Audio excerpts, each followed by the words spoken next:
name's Arian, and I helped my mom write a book named Cuddles versus Don Fifi. And so, if you haven't watched the first 3 videos we've done, then go ahead and go watch them now. And let's get the show on the road. Chapter 3, Clay. Species, chameleon. Age, 2. Occupation, information specialist. I ran as fast as I could, but I'm not a distance runner. I had to stop and catch my breath between houses. I had to get Fifi and tell him I knew it was too late to do anything, though.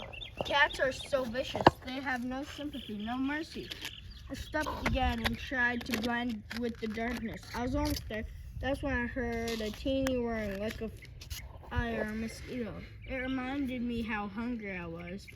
I hadn't had a bite to eat in days. Okay, maybe it only been a few hours, but it felt like days. I'd been stuck frozen in the same position, willing myself to blend in for an eternity. As soon as the noise was gone, I made my break for the secret door. I quietly searched for Fifi, as to not wake the humans. I checked the windowsill first. He liked to nap, especially on sunny days. He wasn't there. I checked the couch, recliner, empty. What if they'd already managed to get here and kidnap him? Or worse, I ran faster and checked everywhere. I could think of. He was gone. They got to him. I'd failed. Wait, was that? Yes, they're on top of the tower. A white ball of fur. I ran up the carpeted palace. Don, I whispered urgently. The white ball of fur shot in the air, tail and legs extended just like in those cartoons when they see a ghost. I don't know why he's being so dramatic, though. I wasn't a ghost. He barely caught the edge of his perch when he came back down. He crawled back into his spot and glared at me. I didn't wait for him to speak. Don, pack your things. They're coming, great? Emily, they're gone. They tossed Frank in the bayou. We're next. Come on, let's go. Slow down, Clay. First you come in here and scare a life out of me. Now you're telling me to run away? Start from the beginning. Slowly. Okay. I took a deep breath and tried to calm down. It wasn't like Fifi couldn't provide at least a little protection. We're all gonna die. Cuddles and Snickers and Drake, they're all cutthroats. I felt myself getting worked up again. Deep breath, calm. I spied an empty pedestal a few inches lower than the Dawn, so I crawled on to that and to lay flat. Sometimes being vertical kept my heart rate up more than it should. I really needed to get out of this racket for my health, but I just couldn't seem to quit. Fifi crossed his furry white paws and stared at me with those creepy, mismatched eyes of his. Snickers got to Frank. She and Drake captured him and tortured him. Cuddles put him on trial, found him guilty, and threw him in the bayou. Emmy, Lou, and Greg tried to stop them, but there were too many. Popper showed up, and you know what they say about his beak. He's supernatural. When he cracked Drake in the head, he went down too. I don't know how he's alive or not, if he's alive or not. I didn't have time to stop and find out. Emmy Lou had to retreat. I'm sure they are on their way home here now. Did you hear them say they were on their way here?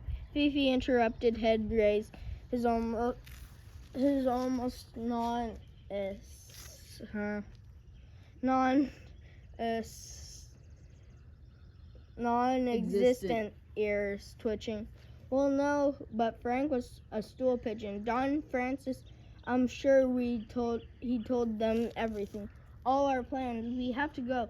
Do you want me to go gather your toys for you? I started to crawl down. Calm down, Clay. Did you try to save Frank?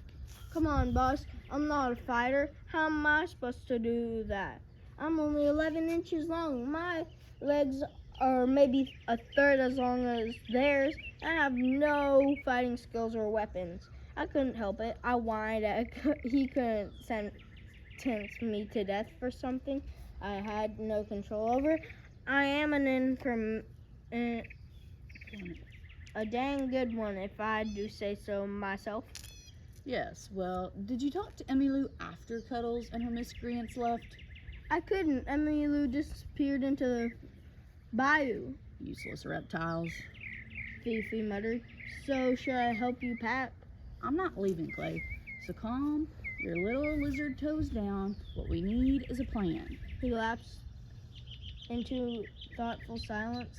I need you to fetch Desiree for me and bring her here by morning. By morning? You mean you want me to go find her now? My skin crawled at the thought of venturing into the woods at night. There were owls and snakes and other predators that little guys like me didn't particularly care to be a night snack for.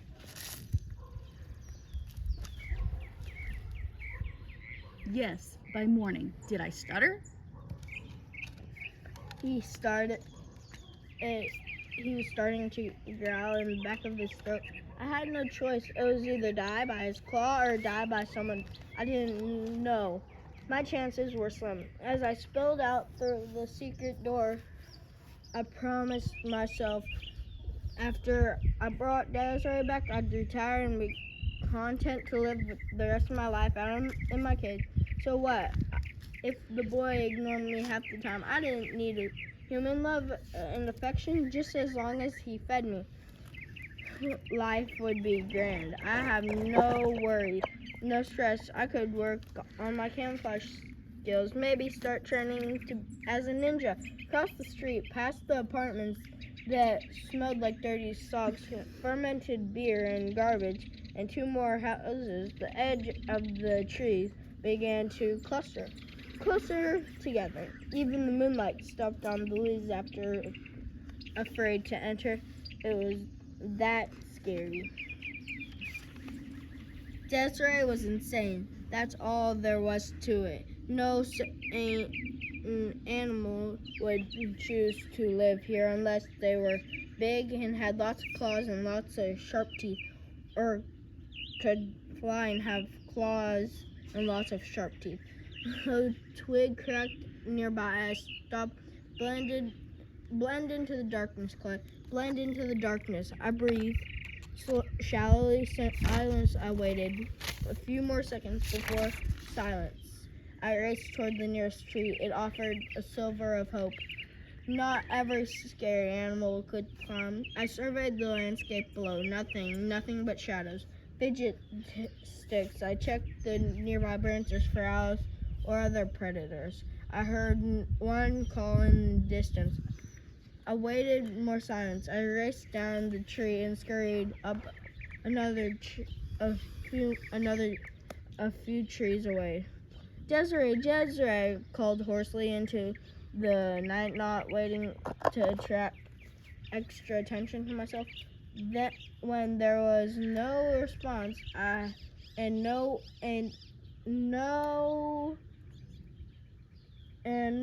movement, I ran down the tree, skipped a few more, and up another. I called again for her, but a few times again, but there was silence. I repeated the process several times. Why couldn't Fifi come out here and fetch her? He's big. He wasn't afraid of the woods. I was an easy target. Food on a stick. Next thing I knew, I was in the middle of a bramble bush. Double fidget sticks. I hate thorns. They itched when they scratched my skin. They weren't strong enough for me to crawl on. My weight would bend them back into the ground. Only relief was offered by modicum of protection. A diving predator from the sky would have a hard time scooping me up quickly, picking my way through carefully, and if a thorn pierced my hand, I was going straight home right then and there to live out the last few hours of my life in peace and comfort before I bled out and died. What are you doing out here in the middle of the night? A feline voice said. Ah! I ran back in a few feet into the heart of the bramble bush. Blood rushed in my ears. This was it. This was then. I could feel it. The heart attacks setting in. Stop being so dramatic, Clay. It's just me. Breathe in, breathe out. Breathe in, breathe out. Steady. I turned my head. Desiree. I inched forward and the scraggly white ball of fur sat on her haunches, flicking her tail. As she grinned at me like I said, insane. Why do you have to scare me like that? You know I could have just said, hey. You could have just said, hey, Clay, I'm here. That's basically what I said, isn't it? She stood as I emerged from the thicket. No, it's not. She flopped down a little too close to me for comfort. The Dawn wants to see you. Wait, was that a paw? She was petting me with her paw. The paw had claws. I trembled. Easy, Clay. Nobody's gonna hurt you. I'm here. Yeah. So you say she was the one I was worried about. Trust me, bro. Her whiskers touched my foot. I was dead. I dodged the owls, the snakes, the bears. Everything, and here my life ended by a cat and a has-been house cat who thought I was her brother. It was humiliating. What'd Fifi want? She was probably the only one who could get away with calling him the Don by his nickname. He just said that to have you come see him by morning, that's all. There's a big scene out at the park with Cuddles and her gang. They got Frank. How come I didn't know anything about this? I've been itching for a fight with that Snickers since the last time they crossed the line. She stood and began pacing. I breathed a sigh of relief. I would live another few minutes. I was doing my evening rounds when I saw them catch Frank. We didn't have any intel on it. I thought they were going to find me and toss me into the bayou too. What about Emmy Lou and Gray? Weren't they there to stop them? Yeah, they tried, but Papa showed up and helped. I'd like to eat that bird for breakfast. Desiree licked her lips. Good. Go eat him. Lizards are rubbery and taste disgusting. Fifi said morning. I nodded.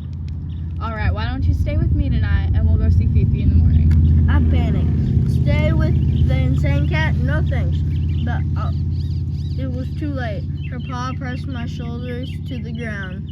We wouldn't want anyone to snatch our favorite informant, now would we? Her dead mouse breath stung, but I didn't dare say anything. I could feel the tips of her claws at the surface, ready to slice me to pieces. No, you're right. Good idea. I walked with her to a hollowed-out nearby tree. It was filled with leaves. I was hoping a spider or two. I was starving. Relax, make yourself at home. She purred. Relax, yeah, right. I didn't know what to do, so I stretched out on a pile of leaves. A spider jumped out and made a run for it. I moved as fast as lightning, and I gobbled it up, not bothering to savor it. Better now? Desiree asked as she watched me with those same mismatched maniacal beady eyes as the Dawn. The only difference between her, she had a dark slash across her white face, crossing one of her eyes. It gave her a sinister look, like a cutthroat pirate. I watched enough TV with my human boys to know they're dangerous, just like her. I didn't bother to answer. They're basically my worst nightmare to come to life. I turned away and laid my head across my arms and closed my eyes. I thought of my cage, the rock, the warm light, the little dish of water that I couldn't walk past without stepping in, eat ever-ready food. Would I ever see my home again? Fur tickled my skin. I inched away. A paw pulled me back. If I could whimper, I'd have whimpered. There's no escape. Desiree kept an arm over me. It was cutting off my air. I shifted, moving on to her shoulder. She was surprisingly soft and warm. It felt nice. I really did need to trade my rock in my cage for something soft like this. But was it worth waking up dead?